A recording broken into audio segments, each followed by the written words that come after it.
Hello, everyone. Hello, everyone. In the corner. Hello, we're about to resume our festivities. Can you all join me in the main room, please? Can you all please join me in the main room, please? I will say this over and over again until you join me in the main room. I will start singing unless you join me in the main room. I will pretend that I am Patti LaBelle unless you join me in the main room. Don't make me do it, people. Voulez-vous coucher avec moi? I warned you. Please join me in the main room. Clearly they like my voice.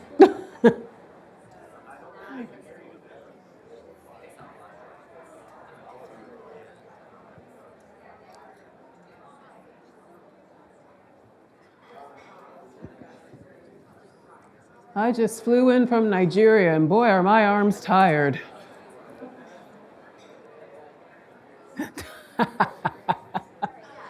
Living out my dreams of being a stand-up comedian right here.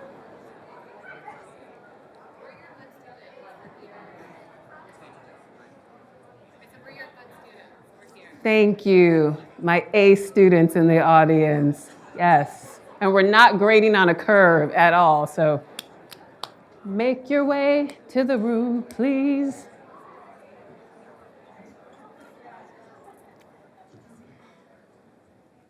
Okay, so it's quieting down. That's a good sign. I'm so happy to be here in person. It's really nice. Zoom it was cute for a little while, but then I was over it. I wanted to wear a full look as opposed to pajamas on the bottom and a blouse. I'm very into shoes and skirts, as you can see. A fashion person, I like that. A fashion lover with a personality. I like it. How are y'all feeling today? Great? That was not. Great, I'm feeling all right. Come on, how are you all feeling today? One more time, from the soul. How are you all feeling today? I love it. I gave you a little bit of Oprah and you all came alive, right? When I was just giving you Lola, you were like, great. When I gave you Oprah, you gave it back to me. Thank you very much. All right, I think it's time to get the party restarted. So, even as Gen Z make their presence felt, there's another even younger generation coming up behind them. Generation Alpha, that's right, Alpha. And taken together, they're known as Gen Zalpha. Yeah, Gen Zalpha, I love it. And they're already having a huge impact on the world they inhabit. And no one recognized that more than Claire's, who's committed to a total brand transformation to reach out to Zalphas on their own terms. Leading the charge in this brand transformation is Claire's EVP and CMO, Kristin Patrick, who has built a truly world-class team in creative director and fashion director, Nicola Formichetti, brand ambassador, Lourdes Pereira, and CEO of EverGame Media, Brad Foxhoven. Yes, welcome to the stage. And senior staff writer from Fast Company, Liz Segran, is here to lead the conversation. Here they are. Welcome to the stage, gang. Thank you. Thank you so much for being here on this really exciting panel. So I'm very familiar with Claire's, having once been a tween girl, as I'm sure many of you once were.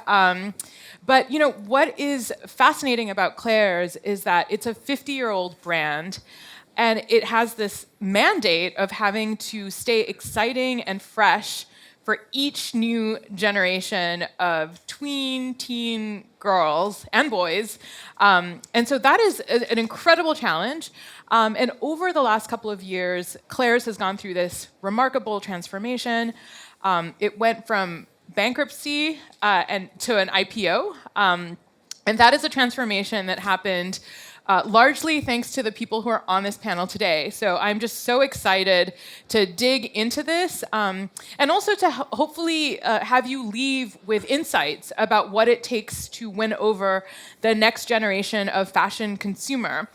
So thank you all for being here today. Thank you for having us. So Kristin, I just want to ask you a little bit about how you see Claire's today. What in your mind, who is your target consumer, and what is today's Claire's? So as you said, 50-year-old brand. Oftentimes you experience the brand for the first time during a rite of passage, which is getting your first ear piercing. We have 4,000 stores around the world. We're a global brand. And we service the lovingly what I call them the Zalphas. It's Gen Z and Gen Alpha. So our consumer target is quite broad. It ranges from 4 to about 24 years old. And then we get millennials because they're moms and they take their kids in the store. And Guilty as charged. Yeah, and the cycle just kind of continues like that. And how are these young people shopping? So I know you have so many stores and you rely very heavily on brick and mortar, but you also have a robust online presence. So tell me a little bit about how that all works together.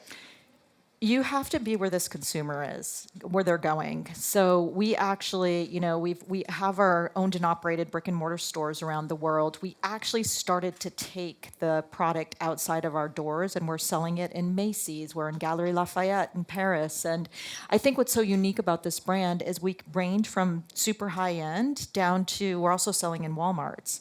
And so I think the job of everybody on this stage is to make sure that the brand stays aspirational. And I think one interesting thing is that, brick and mortar has been a very difficult beast over the last couple of years, especially with the pandemic. But even before that, foot traffic was falling in malls in particular. And yet, Claire's is thriving. And in fact, you're expanding. Yeah. So tell us your secret. What's going on? It is, I have to tell you, it's a phenomenon. First of all, we are definitely having a moment. I think that sort of what kicked it off was the 90s fashion that came back. Like, we were all about the 90s. But we, planned a very carefully curated turnaround. And the turnaround touches multiple areas. And, every turnaround that I've done for companies, I sort of look at 4 things. Number 1 is the team, both inside the company, but who you're surrounding yourself with outside of the company is just important. The second really important thing is design and creative. So I always make that, a mainstay of the strategy. The third thing is right now, phygital, particularly for this consumer. Their lives weave between digital, physical, and everywhere in between. And then the fourth is really understanding this consumer. Claire's cannot no brand should be talking at the Zalphas. You have to leverage your platform and give them the opportunity to have a voice. And so those were sort of the key pivot points for the turnaround of this brand and business. It's amazing because there's somebody on this panel who can talk to each of those things. Yeah. And so speaking of talent, let's talk to Nicola, who you brought on. You're a very storied designer. You've worked with Lady Gaga. You've designed for many fashion brands, and here you are at Claire's. Tell me a little bit about the design and the vision that you have for what this brand can be. So I've always been a huge fan of Claire's since growing up in Japan. And moving to London, and it was such a place of inspiration. And I used to go there in my career, get lots of stuff for photo shoots and things like that. And so when Kristin invited me to go on a journey with her for the next Claire's, it just made sense for me because I was always been about self-expression, and Claire's totally that, and we just wanted to do something that were taking this new generation and giving them a platform to do something creative together, and it just completely hit with me. Yeah. So I was like, of course, I'd love to be part of that. So yeah. And you've done a lot of different design work from the stores. So you designed the brand new flagship in Yeah. Paris, Yeah. and you've helped redesign the magazine. So tell us a little bit about each of these projects. Yeah, so Paris was our first. We just opened this crazy, incredible store in Paris in March during Fashion Week, and that was sort of like giving a glimpse of what the Claire is going to look like in the future. And we invited amazing people, and it was so fun. And for us, it was important to do this like big, impactful things. And one of the ideas that we had was we would love to do a magazine, because magazines sort of becoming very retro these days. And You're speaking to somebody who writes for and I come from and I come from a magazine where I started at Dazed and then went to Vogue and Elle and then V magazine, where I'm very, very close to. We all decided we should create a very retro magazine, almost like a symbol, And not just any magazine, like we really wanted to make sure it had the voice of the generation in it, right? So the images, and you can kind of see them moving around here, like it is a very sort of high fashion version of Claire's. And, we've got Lourdes wrote a story. We'll get to Lourdes. So, she's here on the who cover. She is. She's on the cover. She wrote an article about indigenous fashion. And we have 16 million people in our loyalty program, and we launched that, about a year and a half ago. And we took one of the members of the loyalty program, and she's featured in the magazine as well. So it's, if you're part of the C Club, the Claire's Club, you're in, So she wrote an article about mental health, and we want to make sure that we're constantly just giving consumers a platform. Yeah. And aesthetically, what would you say is unique and different about the Zalphas? I mean, like what is appealing to them? Yeah, so it's one thing I discovered while creating the magazines and the products together, is that we cannot tell the kids what they should be doing. It has to be about incorporating, collaborating together. So yes, for example, this magazine, it's about style, fashion, but also it's about mental issues and politics and all of that. And I think it stylistically, yeah, you can say that there's a bit of 90s, Y2K, all of that, but more than that, it has to be about like self-expression And Claire's what has stood matters. for that for 60 years. And Yeah. I have to tell you, it was kind of a no-brainer for me to grab Nicola, because he just has this kind of who you are. You have this childlike wonder. And, even his creation, Nico Panda, like it was just such a perfect fit. And I'm so, blessed that he's working with us, because I feel like he really just understands this. So, I mean, at the very beginning, I remember talking to my manager. We were like, I love Kristin, but Claire's? Me? What the? But then it just completely made sense, Totally. It was so fun. Yeah, we've been together for a year now. Yeah. Yeah. Yeah. And speaking of this generation, Lourdes, I would love to get some of your insights. A cover girl. As the face of the magazine.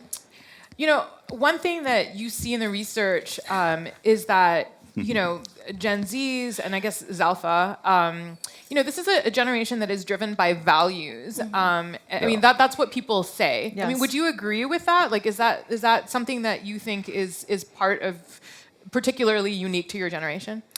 Definitely. I was just going to say I agree with what everyone said here today on this panel. I mean, a lot of youth today, they're engaging with social media platforms because that's the way that they can express themselves.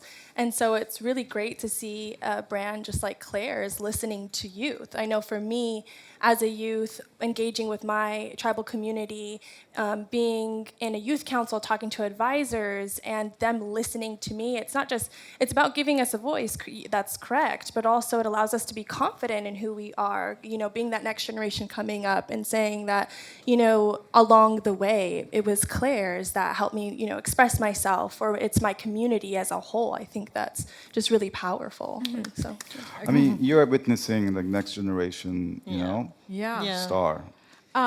And tell us just a little bit about, you know, your essay and how you brought in your indigenous background into this conversation about fashion. I believe that just who I am, as I see myself as Iha, it's just connected, deeply tied to who I am. So it was really easy to express that in my article, sharing about indigenous fashion, that it's not just this traditional prehistoric view that a lot of people see, and a lot of people see me and or talk to me and they're like, I've never met a Native American before, like that's insane. But we're not just this prehistoric person. You're not going to see, like right now I'm wearing a traditional dress, that's true, but this is also just a turtleneck, you know? So I just got this, you know, like it's contemporary and traditional, and that's basically what I'm talking about in my article, but also what Nicola was talking about with politics too. A lot of politics and what's going on right now in our world do shape us as youth right now, and that's just it's our fashion is a way to kind of combat that, and that's what you really see in this article. And this is what brands and businesses have to Yeah. contend with. This generation is so smart and so creative, Yeah. and they're telling us what they like and what they don't like. And like, if you're not there listening, like, forget it. Yeah. Yeah, and I feel like that's the challenge because, you know, you're on all of the social platforms. And your TikTok is like exploding. You know, it's like it's hard to keep track of all of the posts that keep coming on. And so if you're trying to be listening and engaging, you know, that is a huge challenge. So Brad, will you just share a little bit about what that process is like of, you know, of helping to create this digital presence, but then also use it as a tool for listening to your consumer? How does that work? Yeah, for a lot of these people, they look at these brand experiences online. They're emphasizing brand over experience. It needs to be the reverse. It's all about the experience, a little less brand. Something like Shimmerville, we launched it not as an advertisement for Claire's, but really about an empowerment around this new demographic, this new generation, to really come in and be participatory in the creative. Brad, why don't you share a little bit about what Shimmerville is? Oh, okay, so great. So, I assume everybody knows, right? We have so many people who are playing it. It's a dynamic online world on Roblox. So it's on the Roblox platform, but unlike, again, a lot of other experiences, it's an original IP. It's new franchise, new concept that's meant to kind of embrace this culture and make it their own. So we provide kind of a platform where they're allowed to be participatory in it, curate it, help be part of the evolution of it, and make it their own. So it's really giving them the tools and techniques to be able to kind of customize it to their own experience. And in return, then there's a sense of hopefully brand loyalty that comes back to Claire's, that they look at this as a great way to dynamically link with this demographic, but on an ongoing, always-on basis that's globally, available to anyone at any point. And we took a long time figuring out, like, okay, we're taking a 50-year-old brand into the metaverse. Like, first of all, what is the design going to look like? So we created a world. You can get a job in the town. You can find pets that you sort of take along on the journey with you. And, the pets and all of this world is going to be brought to stores in July. So we are going to be launching products, plush, diaries, everything that you would traditionally find at Claire's from this world that we created. And we were very thoughtful about not calling this Claire's. We wanted to create a piece of intellectual property that Claire's owned. For many years we've always supported films and entertainment, and this is ours. So I think the sky's the limit in terms of what we do. Yeah, it's the first really retail entity that's actually done that, which has created its own original IP. That is something that could grow on its own. And so that connection truly between the physical and the digital is what we set out to do from the beginning. Yeah, a lot of brands look to try to connect that. That digital side is really, how do you connect these two worlds? Well, Claire's is doing that on an extraordinary level. This is a mass market item that's coming out soon. So having something that you're playing with in a digital space, be able to have that connected to the physical, and vice versa. I buy something physical, and it's going to unlock things in the digital space. That's pretty incredible for these And besides creating a community space for your customers, are you also, mining it for data? It sounds really terrible, but are you also trying to learn about what's happening there and what people are interested in to help determine maybe what products that you should come up with in the future and things like that? Are you gathering insights? It's a focus group of millions of people at any given point in time. You can launch something tomorrow and find out instantly whether they like it or don't like it. And they're actually spending money on it. So it's not like you're giving away for free and hoping that somebody puts it on. They're actually spending dollars, or in this case, Robux or anything else, to be able to say, listen, I want this for myself. Well, if it's good enough in the virtual space, can it obviously be brought out into the physical space as well? And Lourdes, I kind of want to come back to you and ask about, I think for a lot of us who were raised, in the first generation of social media, we had, first it was Facebook and then it was Instagram, and we sort of stuck with those platforms. MySpace. Yeah, I was about to say oh my gosh, MySpace. MySpace. MySpace, My sisters have that one, AIM, yeah, back in the prehistoric times. But I feel like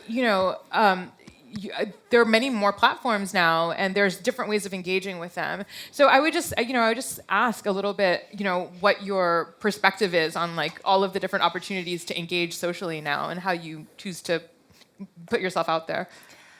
Personally, to be 100% honest, I only have an Instagram, a Facebook, and a Snapchat. I don't have a TikTok. I know that there's the Tickety Talk, there's this, there's that, there's all these really cool apps. But for me, like, Kristin talked about earlier, the articles about mental health, that's a big thing. So I respect other youth that want to engage with these platforms, because there's a lot of them that do, but protecting my mental health means that I don't have a ton of these, apps. So for me, it varies. I stick with just a limited amount, and I do believe you do see a lot of youth, specifically my own peers, that will they have a TikTok, but they disabled it, or Instagram, but they disabled it. So it's this on and off kind of relationship, I believe. Yeah, Wow, that is so much more mature than us, who just we're like, oh, Instagram, I'm going to live my life on this now. I guess that's what I'm supposed to do. It's a more mature engagement with technology. But it's also when you're being a student. So I'm also currently at ASU. I graduate in the spring. A lot of students during midterms, finals, they'll disable their accounts just so that they get those good grades and things like that. So much healthier. Yeah.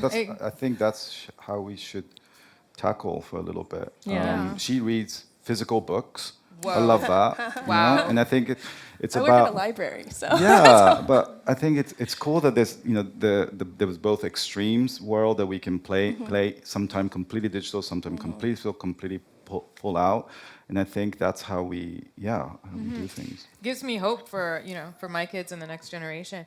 Well, I just wanted to talk briefly about the product selection, because I have a 7-year-old and she is obsessed with Claire's. There's amazing stuff. There's you were talking about journals. The journals are fuzzy and have little locks and have puffy stickers. I mean, it's just like catnip for kids, right? And also you source products from all over the world. So tell me a little bit about this amazing product selection that you have. How do you come up with it? Yeah, it's a combination of stuff for really young kids, and then it's stuff that an adult would want to buy. So we pizza earrings. The pizza I really wanted earrings, to the buy boba those. earrings, the the squishmallows. But then there's really great fashion as well.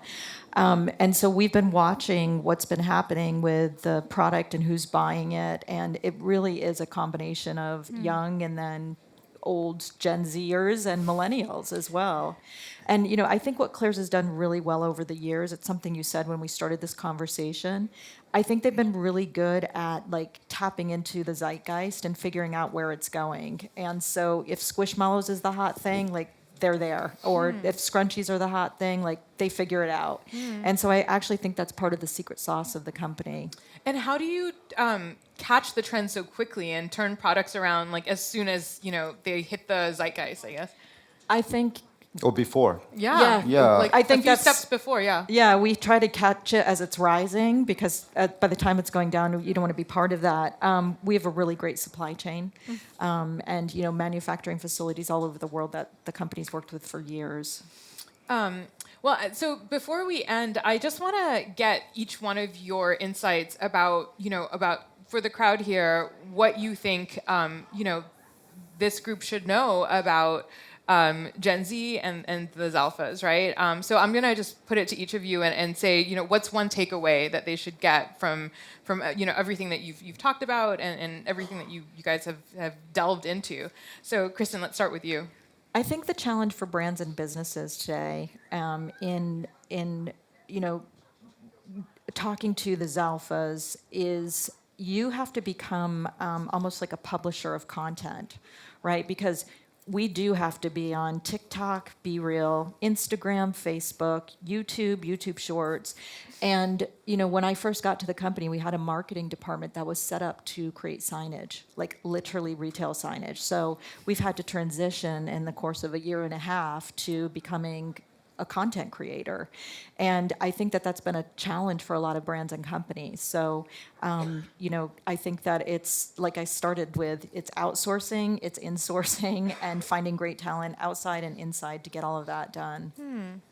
Nicola? For me, was always surround yourself with people that you get inspired. And I know it's a very basic thing, but it's, in the end of the day, that's your gut feeling is the one that is gonna get you and do amazing stuff. So, yeah, you can analyze and do all of that, but in the end, by talking and being together with different kind of people is very important for me. Yeah.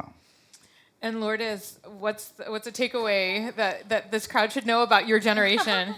Read books. Like I think I'm still trying to no figure out my own pressure. generation. I would say that Gen Z is not. They're trying to break out of this box that society tries to put us in. And so it's not like we're a figured out type of generation. That's what the takeaways today is, that there's this massive spectrum.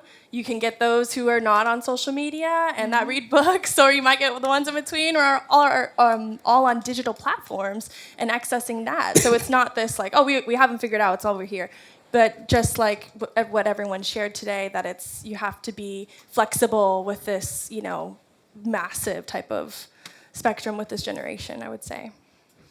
Brad? I would just say that the democratization of content and the tools to make that content has made every consumer a creator, and that's what's so incredibly exciting about this time that we live in, is that everybody feels they have skin in the game, and that's what makes it fun. Awesome. Well, I think we have time for one or two questions. So does anybody in this audience have a question for this stellar group? What's next for Claire's? Oh my gosh, we're cooking up all sorts of good stuff. Oh my gosh. So we are really into AI aesthetically, but also as a technology, and we're having a lot of fun with We AI at are. the moment.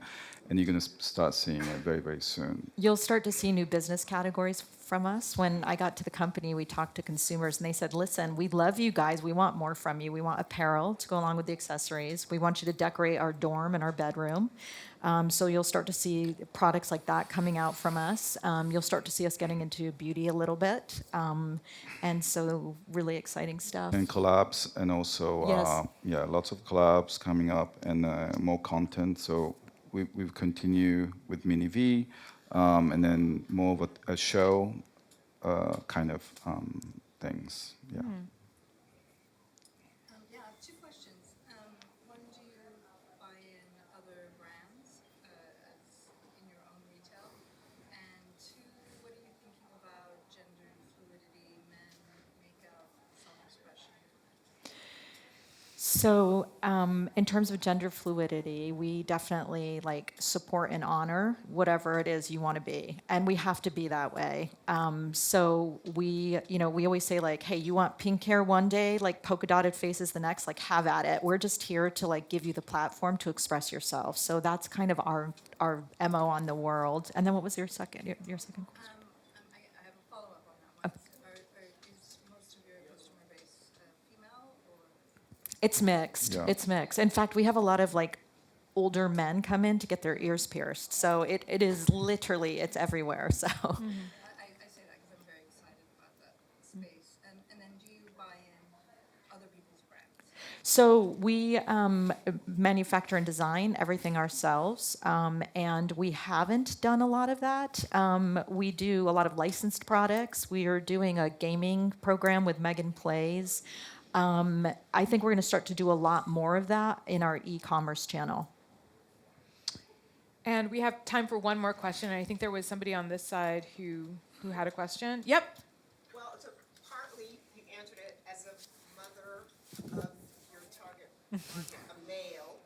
I was going to ask about that, and I appreciated that moment of connection Yeah. with my now college-age son and a teenager coming in and saying, "Mom, I want to get my ears pierced. Where should I go?"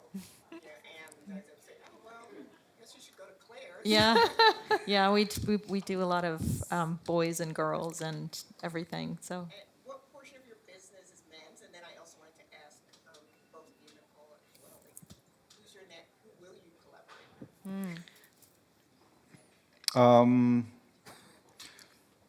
Oh my God. So we have a lot. I think what I love about this team and like what you just said, like we are having so much fun and like we sit around and dream all day and like we just met somebody when we were in Paris. Like we went to Fashion Week and did a party. Like it was Chanel and Claire's. Like we had no business being there, but anyway, somebody came to the party that we were so enamored with, and Yeah. she was just so quirky and funny and lovable, and And we are like, let's do something Yeah. with her. Amazing. And, that's just kind of how we're Yeah. rolling Organic. right now. Yeah. and we, rather than go, yeah, of course we have to do a license, like Hello Kitty and those famous ones, but also we cannot forget about working with the actual kids and being the whole thing to be part of it. Yeah, yeah, and I think when we do campaigns, we make sure that the aesthetically, both gender, lots of different kind Yeah. of gender can be all represented, even And body ages. types, ages and body types, and Yeah. Well, I learned a lot from this panel, and I'm just so excited to have a daughter in this world where Claire's exists. And so thank you so much for all sharing these amazing insights. And thank you for being here, and I can't wait for the rest of the Fashion Tech Forum. So thank you so much. Thank you. Thank you. Maybe going this way. Yeah, you did. Oh, that's right. Oh, that's right.